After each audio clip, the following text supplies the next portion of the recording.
Yo, what is up, you guys? I'm DeAndre. I'm Javante. And this is Dre and Jay. This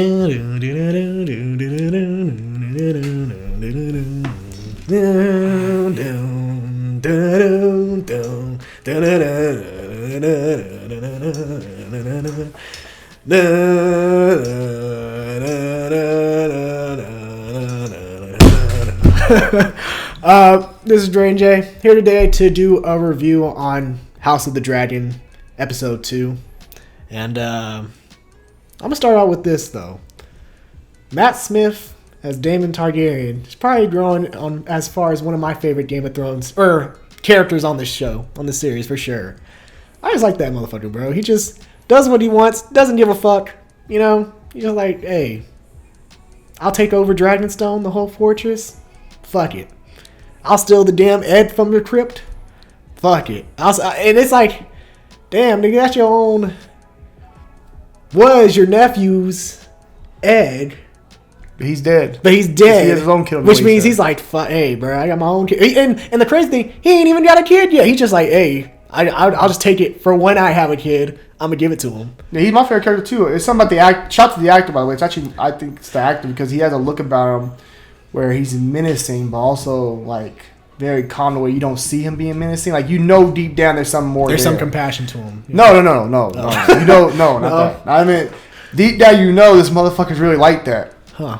But whenever you see him on scene, for the most part, besides the jousting part or the damn thing with the horses, besides that part, he's been very calm. But like deep down, you know, this guy right here is built different. He wants to take over, but he doesn't ever show it. Like, it doesn't actually go out there and say it out to the public. He's very just like low key with it. You know what I mean? Which I like. I think it's a dope quality for the character. I think it makes him cooler. It makes him like more interesting. And interesting thing I found out about this episode is actually from the first episode to this episode is actually a 6-month gap period. So it's 6 months past when the second episode happened. So I think for sure these first up until the 6th one, because I heard the 6th one is when they do like the 10-year time jump where they replace I think 4 of the actors. I know the 2 black kids, the Valerian kids, and then I don't get why would you want a time jump so much though. Because you're already not season 2 and you're probably gonna do multiple seasons. Why do you want why do you need a time jump so fast? Because there's it takes there's so many storylines involved with this series and with the book. That's what I'm saying. Like it's not just their family. It's something that occurs with the whole Targaryen generation after generation. But that's what I'm saying though. I feel like this show is gonna cover multiple generations of Targaryens. But that's what I'm saying. Like, you have multiple seasons for that though. You don't have to rush and go straight to that after once. We talked about you talked about last time about why they didn't do 10 seasons, do 10 seasons of show. But you can't jump think about it. When we did the you jump generation after a season. No, but when we watched Game of Thrones, it was the Stark children, right? Yeah. Robb, Arya, was it ever their grandchildren and shit like that? No. But that's what I'm saying. This show is going to be their grandchildren as well. But even if you do that, you can still do that by your season 2. You can't do that within season 2. Why not? Why can't you start season 2 off with a time jump? Why?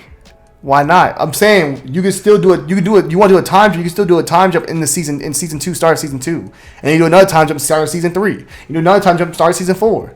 You can always do time jumps at the end of the seasons. Is what I'm saying. I don't feel like you have to do 6 episodes in time jump. Well, I think. Well, it's not going to be like. Well, okay.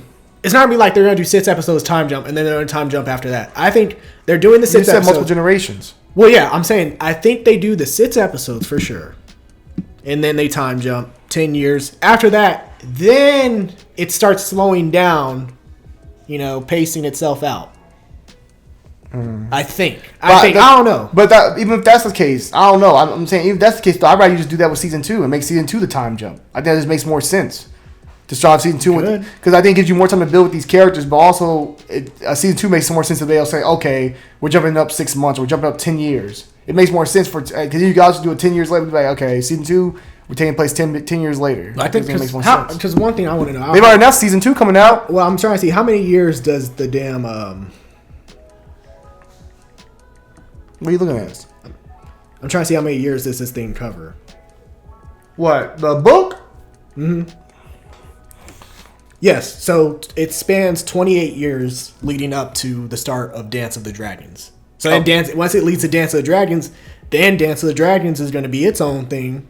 Okay, that's like the whole war, and then you're gonna have to go. I'm thinking the show's probably going to end where it goes to the Mad King. Okay, then so we're talking about at least 7 seasons, and up to his death. That's at least 7 seasons. You think that is 7 seasons? Yes, that right there. No, that first part, not the dancing dragon part. The first part. 28 years. That's 7 seasons.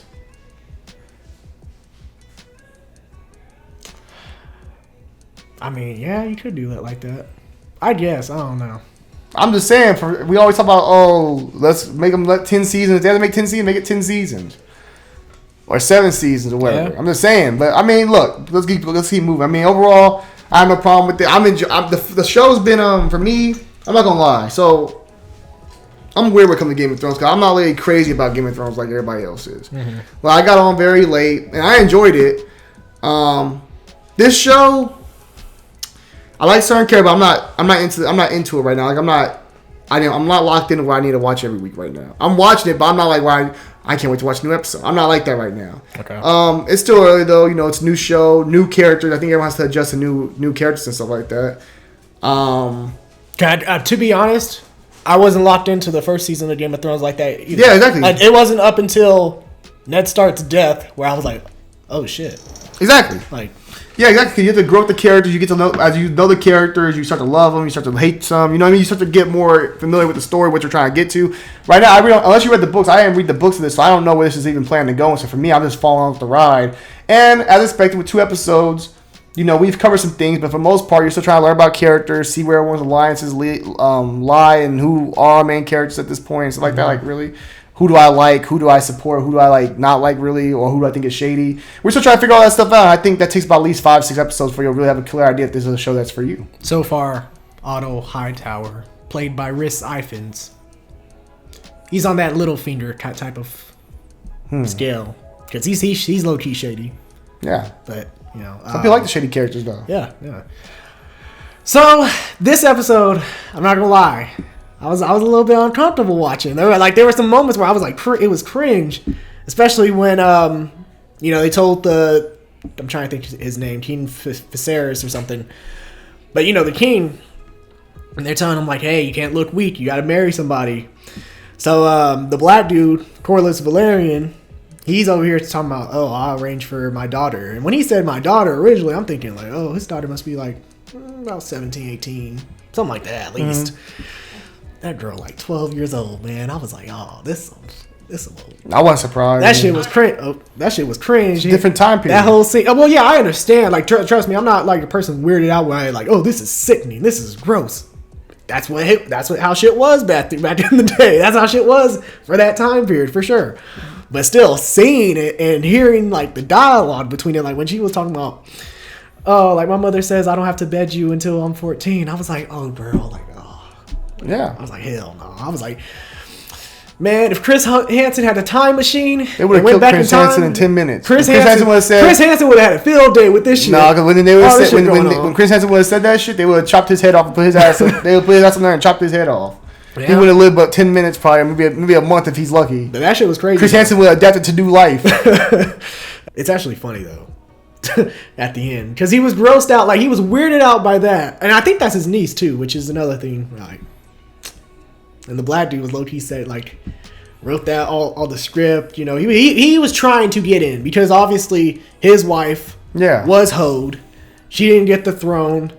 And I think what the show is doing a great job in is it's establishing like, hey, no one will ever accept a female ruler on the Iron Throne. Mm-hmm. Same thing with Daenerys when she was trying to stake her claim, which ultimately she ruined that. But because I think in the beginning they said like it was a random decision, like he made the choice. But it seems more like the more you think about it, and I think we all know this, is that it wasn't just some random choice. Like he knew he didn't want to choose the girl. Yeah. She was never in the running. Yeah. It was like they say it was a toss up between those two, but she was never in the running really. Mm-hmm. When it came to her being the queen or being the king or queen of the Iron Throne. So I found that interesting. I find just again, as I mentioned in the last episode, just the political ideologies that this show is really taking effect in, I looked at also when the crabs were crawling eating people. That shit was kind of crazy and nasty. Mm-hmm. But I'm curious to see what they do now because they're gonna go to war and they don't kill all of them. So I'm curious how that's gonna go. I think it's gonna be a fun action scene. It's gonna be dope. I'm excited for that. I saw little screenshots from it. And like I said, politics is a big thing. Like everybody's trying to get in where they can. Like, you don't think you're gonna get in this way. You try to find another door and outlet to get there. So he's looking at the black guys look at the brother like, hey, we can get elbows and elbows with you, and we can get something going maybe down the road. You know what I mean? We can always, hey, I scratch your back, you scratch mine. So seeing that, it's the politics of Game of Thrones what people love. So overall, it's a solid episode. I think if you've been watching, I think you need to keep watching before you're able to make a real decision if you like it or not. If you like it, that's great. If you're like on the fence, then you're like, I don't know, then maybe you keep watching like I do, because I need to keep watching. Mm-hmm. I don't hate it though. I just keep watching it. It's funny though because it's like, I'm not going to choose the 12-year-old, but I'll certainly go with the 15-year-old. That's for sure. It's on time period, bro. Well, the 15 he gotta wait on. Yeah. Yeah, wait for that 12-year-old to turn 14 or 15. Oh God, man, that's that probably was an important thing for his decision. Yeah, because he's have kids. Yeah, because he is getting poisoned by the throne. I think that's why he has the shit happening to him. Like I think he knows he doesn't have long in this world. So, makes sense for his choice. Or maybe he just didn't want a black woman. He wanted, maybe that could be another reason. I mean, he light skinned though. Racist, damn it. But go ahead. Oh, no, go ahead. No, go ahead. Oh, okay. I was just going to say. Oh, last thing with the king. I've seen a lot of people compare him to this. And I actually agree with it, partly. He's kind of like Robb Stark, making the same decisions. He's not making the hard decisions, trying to find the easy way out. Of course, he was faced with a hard decision in the first episode when it came to choosing between saving his wife's life or saving the child, and ultimately that was a decision that ended up costing him both ways.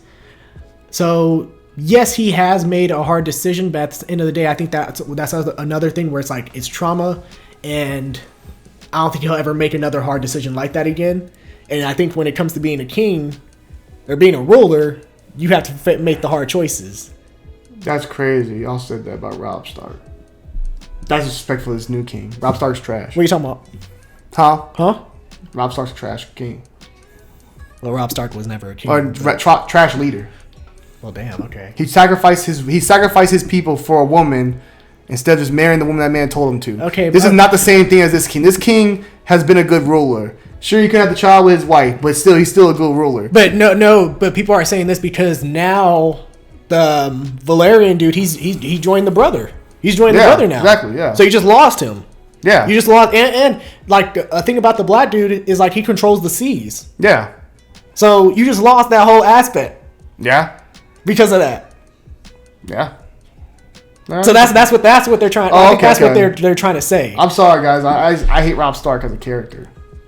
I didn't come here for no Robb Stark. I'm not gonna say no. I'm saying I hate Robb Stark. I think he was selfish. Marry that girl. You have your wife or whatever you want to call her. You can make her the side chick and you keep it going. You could have married. You gotta do what's best for the house and for your family. He did it for love. And what happened at the end? He got his wife's throat cut. They got his baby killed. His wife got her guts. Okay, he got his baby killed and his wife simultaneously. He lost his mother. He lost himself. He lost all his people and his horse and his wolf. Not his horse, his wolf. So was it worth it? Instead of just marrying this chick that the old dude set you up with, and you just keep your wife on the side or your girl at the side, and hopefully this chick croaks. Mm-hmm.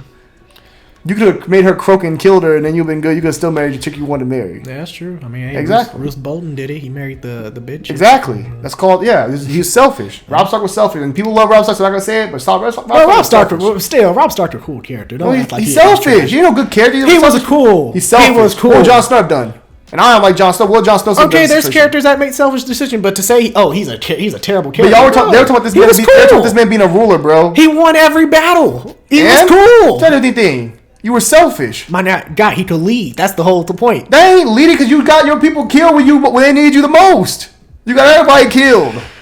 Every battle she was in. He made one bad choice and it cost everybody. But also, let's also. He even cost himself his relationship with Arya. Arya was coming back to them.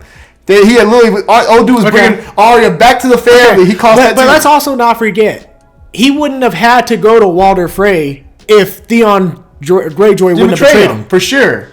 So they didn't Walter Frey. Bro. So it's not just a definitive. Just because he married this chick, instead got him killed. They did get him killed, though. It was other factors. No, it wasn't. Because he would never Walter Frey he would have never had to go to Walter Frey. That's not the same thing, though. What I'm saying is when you had to go to Walter Frey, all you had to do was marry that girl, and you would have had the soldiers. You've been good. You had a partnership. That has nothing to do with the Theon Greyjoy. You sure Theon Greyjoy made you have to go there, but you can have to marry that your girl that you liked. You could have married that chick that he told you to marry, his daughter, and kept it moving. He was selfish as a king. I'm not here for If this. you were a king and I was working for your ass, never happened. If you were the king, if you were the leader and I'm working for your ass, you're a future king. Yet. If you're a future king, you're the leader, and you're telling me you're not gonna marry this shit because you want to marry for love, I'm gonna smack the shit out of you and say you better marry that girl. Fuck that. Fuck that love. Think about your people. Robb Stark didn't think about his people at all, bro. That's what I'm saying. All that time they were building him up to think about his people and care about his people. He didn't care about his people. He let them straight for some ass. I'm gonna keep it a buck. You know, fuck you. Hey, you know I'm right. Get off this shit. You know I'm right. Enough Robb Stark slander. Yeah, we on the House of Dragons. Sorry, guys. As far as the show again, House of Dragons. I wish I seen a little more dragons. I ain't gonna lie, but so far I've seen a couple dragons. They showed the 2. Yeah. You know, it's been solid. I can't really say too much about the show, guys. You notice how our dragon is gold and it's named Cyrax? I didn't think about Cyrax, the name. Yeah, and the dragon is yellow. Low key. If there's a red dragon, that motherfucker better be named Scepter, damn it. I want to see it. They might. But overall, I can say so far, show's been cool. I'm still tuning in. I still watch. I'm not ready to say definitively how I feel about it. But I hope people enjoy. I know they had 10 million viewers for episode 2, so that means it's getting the views and getting the love. So I gotta get used to the characters. New show, new characters. Gotta get used to it. Yeah, same here. I mean, there are definitely some characters that I'm already starting to like. And, like, I hope, to see more of them. For sure, Daemon. Like, I think he's I thought Lord of the Rings would give us some comp, but I don't know anymore from what I'm hearing about Lord of the Rings. We'll see. Well, we haven't watched Lord of the Rings yet. We're probably going to watch it this weekend. We'll do a review on it in a few days. Maybe. Depends. If that's your ass, I ain't doing shit. I don't say watch it. If it's God. trash, I'm not watching it. I'm not lying. I'm keeping it buck. If it's trash, like if it's trash, I'm not wasting my time. I ain't got time like that to be wasting those shows if they trash. Okay, all right. I'll watch it, see if it's good or not, but if it's trash... yeah, keep that one moving, dog. Okay, all right then. But no, this was a good episode. I mean, it's growing, it's building. I wonder how much of a time jump they'll do between this episode and next week's episode, like as far as months. Because let's not forget, it is war, and sometimes wars, like you gotta remember, in time periods like that, wars last months, years, exactly. So that happens in real life. Yeah. Same. Nowadays, still that shit happens. Yeah, true, very true. So I could see them doing another time jump, maybe another year or 2, just because of the fact that this is now involving the war, and as we know, wars take long periods of time. Yeah, what did you guys think of House of the Dragon episode 2? Let us know your thoughts down below in the comments section, and if you enjoyed this little review / discussion of it, feel free to like, share, and subscribe. I'm DeAndre. Javante. And this is Dre and Jay. Deuces. Deuces.